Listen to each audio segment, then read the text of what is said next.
CJ, first, confirm or deny Dubas slash Gross meeting today in Manhattan?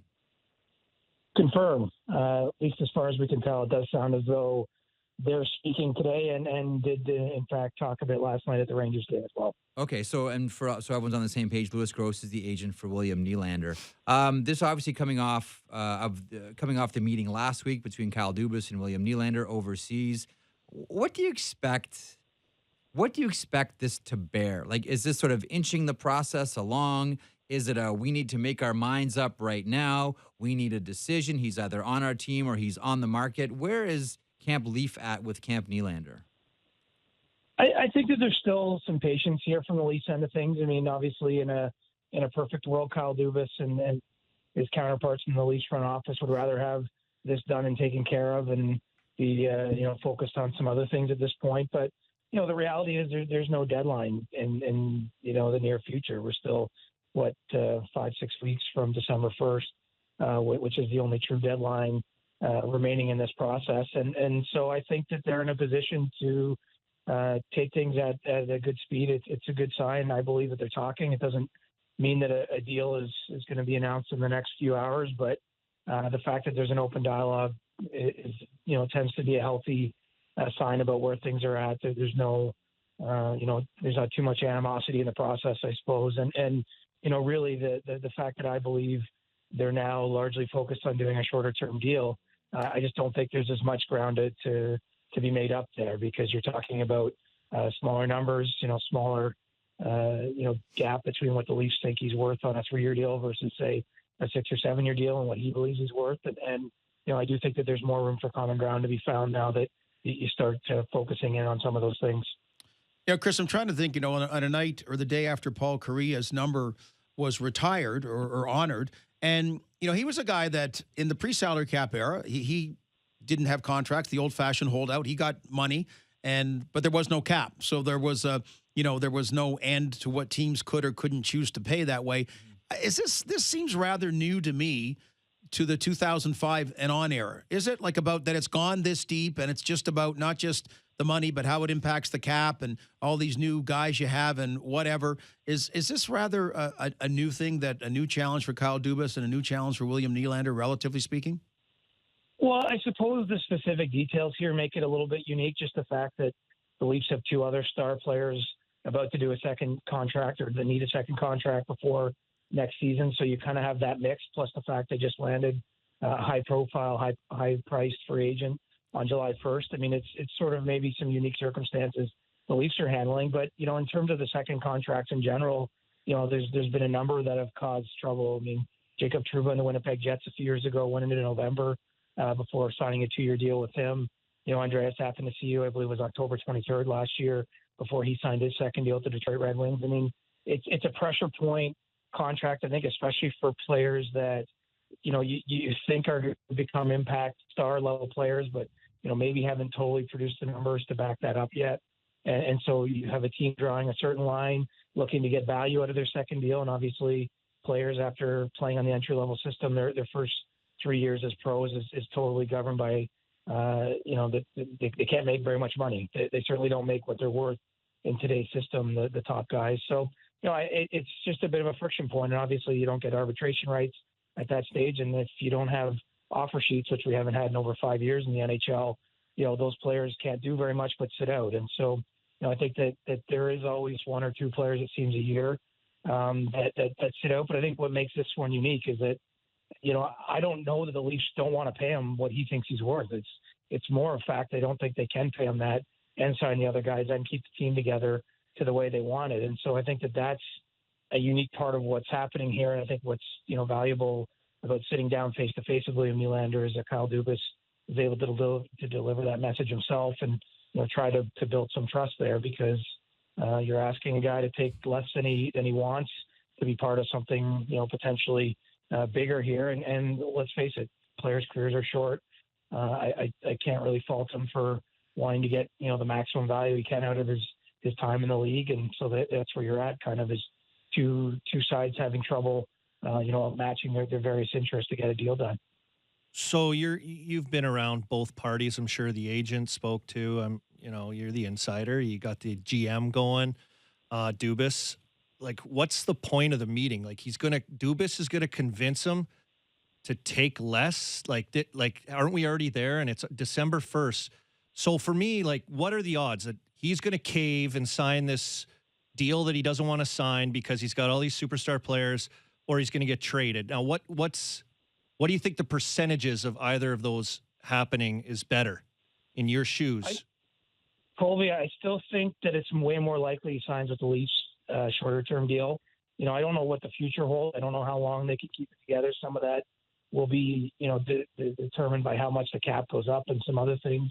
But, I think it's more likely than not. I mean, this is a guy that still wants to be a Maple Leaf. That's probably first and foremost in terms of importance.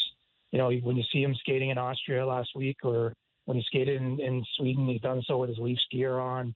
Everything that he said that I know of behind the scenes is that he's interested in being a Maple Leaf. So, I don't see the team in a position where they feel they have to trade him. And again, that deadline's still a long ways off. I mean, I think if you get into November and December 1st is becoming more of a pressure point on where things are at, and it's just gets to a stage where Kyle Dubas doesn't believe there's a fair contract to be made there between the sides, maybe then you get into some trade discussions. And, I don't think it would be hard to find a pretty good deal for William Nylander. I think it might be tough to win a deal involving a player this young and has shown as much as he has already for the Leafs. But, right now I still think there's value in the meetings and trying to move the needle a little bit in the positive direction. Look, at the end of the day, the Leafs are probably going to sign a deal here that they don't feel totally comfortable with. They're going to feel as though they paid more maybe than they budgeted or than they hoped for. And, that tends to be the mark of a good negotiation if both sides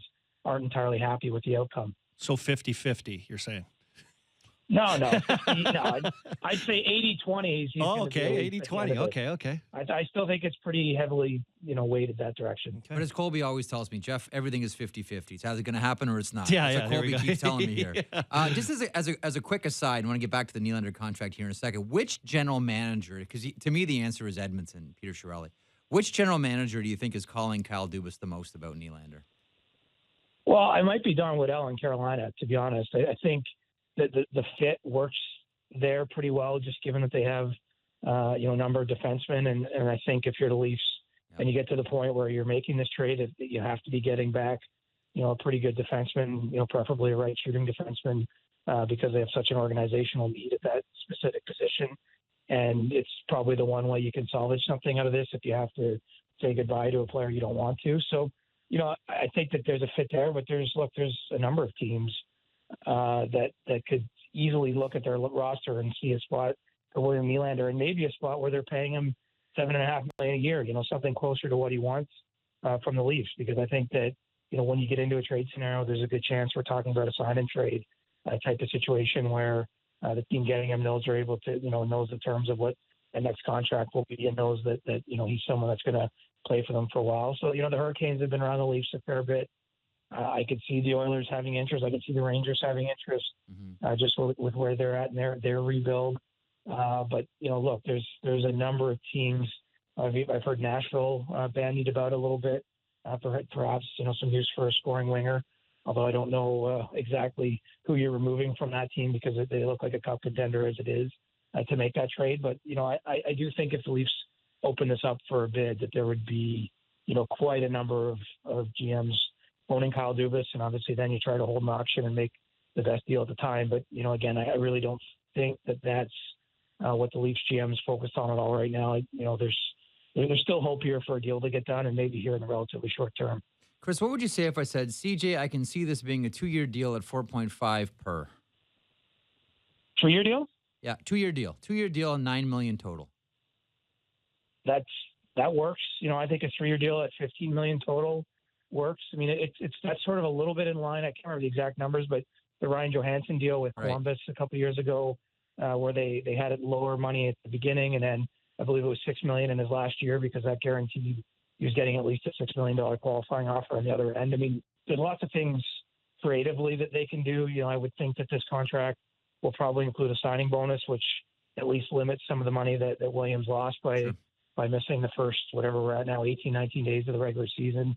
That's one good thing if you're the Leafs. There's lots of financial resources to make this happen. But to me, that's probably the range: 3 years, $5 million, give or take, Now, to both sides, and that makes a ton of sense. now the puzzling part for me, if that's the right word, is just that they're kind of doing it ass backwards in that, rather than Connor McDavid first and then following through, it's you've got Marner and you've got Matthews still. And, I thought July 1st, after they signed Tavares, that Dubas felt he had a really good handle on the three guys. And obviously not so much on Nylander ultimately about, buying into the plan and, the whole way it was going to work because Tavares had. So I'm just curious what your sense is about the other two. Are they the same thing, like the warm and fuzzy that we get it, or does he have one or two more real challenges in these cases? Well, it's going to be a challenge in both. I think that the Auston Matthews deal will be done probably pretty soon after William Nylander's contract. I do think that there's been a fair amount of discussion between those sides and a pretty good understanding of where each are. And frankly, look, we know Auston Matthews is going to make a lot of money on this next deal. I don't think that the team's going to put up as huge a fight there.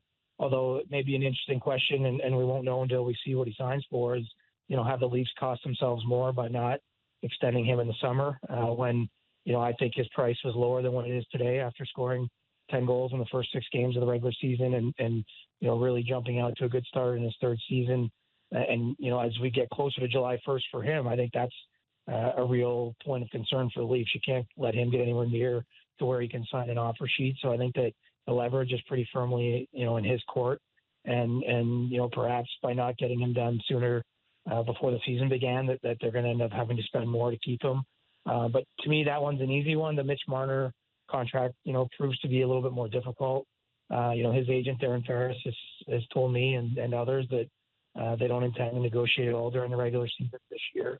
That Mitch would prefer just to focus on hockey. And I'm not sure if it'll play out that way, but certainly, I think that it's clear they want to be the third of the 3 young kids to get their new contract in Toronto. And just where Mitch plays, on that line with John Tavares at even strength and Zach Hyman and leading the Leafs top power play unit. I mean, it's not a stretch to imagine him putting up a pretty impressive platform season this year. And so I think that his is going to be more of a debate point and it's way too soon to handicap whether they'll get a deal done quickly or whether a year from now we're talking about him in this sort of circumstance where he's not with the team to start the year. But, I do think that the work only is just beginning, even when the Nylander situation is resolved. There's still those 2 guys plus Jake Gardiner, who's a UFA in waiting and whom Kyle Dubas met with his agent, Brisson, last week to have some, I think some informal conversations, nothing imminent there. But, the Leafs have a lot of balls in the air and only so much cap space to work with.